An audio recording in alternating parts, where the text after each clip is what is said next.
საგანგებო სიტუაციების კოორდინაციისა და გადაუდებელი დახმარების ცენტრსა და ქალაქ რუსთავის მუნიციპალიტეტის მერია შორის ურთიერთთანამშრომლობის მემორანდუმი გაფორმდა. თანამშრომლობის მიზანია რუსთავის საბავშვო ბაგა-ბაღების გაერთიანებისა და სარეაბილიტაციო განმავითარებელი ცენტრი კესანეს თანამშრომელთა გადამზადება. სასწრაფო დახმარების ცენტრი უზრუნველყოფს კვალიფიკაციის ამაღლებასა და კონსულტაციებს გადაუდებელი დახმარების ძირეულ თემებზე, მათ შორის პირველადი დახმარების უნარების განვითარება, შემთხვევების მართვა და გართულებების პრევენცია. მემორანდუმის გაფორმებამდე ჯანდაცვის სამინისტროში შეხვედრა გაიმართა, რომელსაც მიხეილ სარჯოლაძე ესწრებოდა. გავაფორმეთ მემორანდუმი ქალაქ რუსთავის მერიასა და საგანგებო სიტუაციების კოორდინაციისა და გადაუდებელი დახმარების ცენტრს შორის.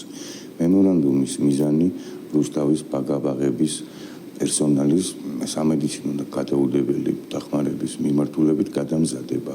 ეს არის პროექტი, რომელთაც ჩვენ შევძლებთ 700-მდე ჩვენი საბავშვო ბაღის თანამშრომლების გადამზადებას და მათთვის ახალი უნარების მიცემას, განსაკუთრებით გადაუდებელი პირველადი დახმარების მიმართულებით, იმ დროს, როდესაც სახელმწიფო რუსთავში 4 ახალი თანამედროვე საბავშვო ბაღის მშენებლობას ახორციელებს, ჩვენ ვალდებული ვართ პარალელურად ვიზრუნოთ სერვისების გაუმჯობესებაზე. სახელმწიფო ძალიან დიდ ფინანსურ და მატერიალურ რესურსებს ხარჯავს და ხდება ძალიან ბევრი სკოლის, ძალიან ბევრი ბაღის რეაბილიტაცია, გამონაკლისი არის რუსთავი არის, რუსთავშიც გვაქვს ჩვენ რამოდენიმე ბაღის მიმდინარე რეაბილიტაციის პროცესი.